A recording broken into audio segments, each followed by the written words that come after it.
قابل صد احترام ذی قدر علماء کرام، ذی وقار مہمانان گرامی قدر، قابل ستائش ذی وقار نوجوان دوستو، آج کے اس انعقاد پذیر عظیم اجتماع میں آپ دوستوں کے سامنے میں اپنی جماعت کے 6 نمبر پیش کرنا چاہوں گا۔ آپ دور دراز کے علاقوں سے آج کے اس عظیم اجتماع میں تشریف لائے۔ آپ یہاں سے جب فارغ ہو کر اپنے اپنے گھروں میں تشریف لے جائیں تو آپ دوستوں کے سامنے دوسروں کو دعوت دینے کا قرآنی انداز کون سا ہونا چاہیے، یہی پیغام آپ دوستوں کو میں 6 نمبروں کی شکل میں پیش کرنا چاہوں گا۔ اور ان 6 نمبروں کے بیان کرنے سے پہلے ایک بہت ہی مختصر سی تمہید یہ ہے کہ مشرک اس کائنات کے اندر جس قسم کا شرک کرے تو توحیدی انسان کو توحید کا بیان بھی اسی انداز میں کرنا چاہیے۔ میں اس کی 6 مثالیں اللہ کے قرآن میں سے پیش کرنے لگا ہوں۔ مشرک کا شرک جس قسم کا ہوگا آپ نے اس مقام پر توحید کا بیان بھی ویسے کرنا ہے۔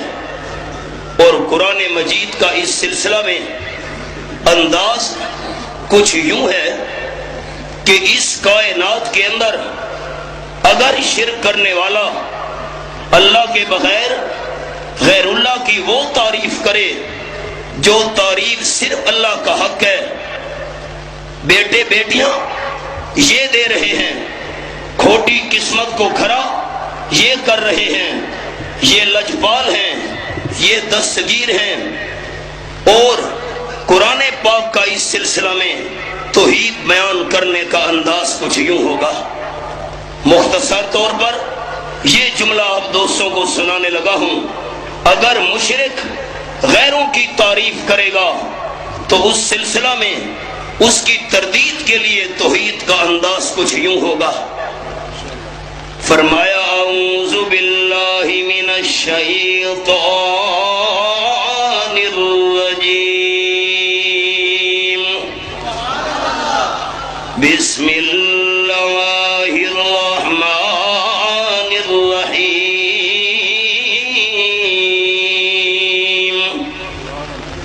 الحمد للہ الذی وہب لی علی الکبر اسماعیل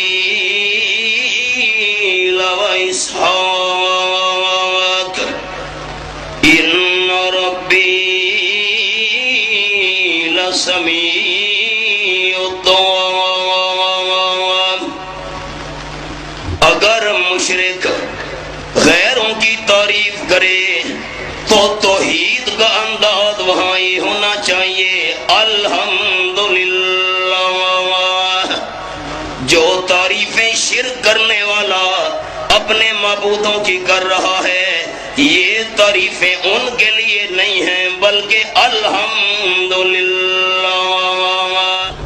مجھے خوشی ہوگی کہ ہمارے نوجوان بیدار ہیں۔ اگر مشرک غیروں کی تعریف کرے گا تو اس وقت توحید کا بیان ہوگا الحمدللہ۔ کیا ہوگا؟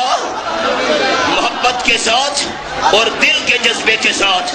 اگر آپ دیکھیں کہ مشرک غیروں کی تعریف کر رہا ہے تو اس وقت توحید کا بیان کیا ہوگا؟ نمبر 2، اگر مشرک اللہ کریم کی صفتیں غیروں میں مان رہا ہوگا، کسی پیر فقیر کے اندر اللہ کے بغیر کسی بھی مخلوق کے اندر اللہ کریم کی فلاں صفت پائی جا رہی ہے، اس وقت توحید کا بیان یہ ہوگا۔ فرمایا قل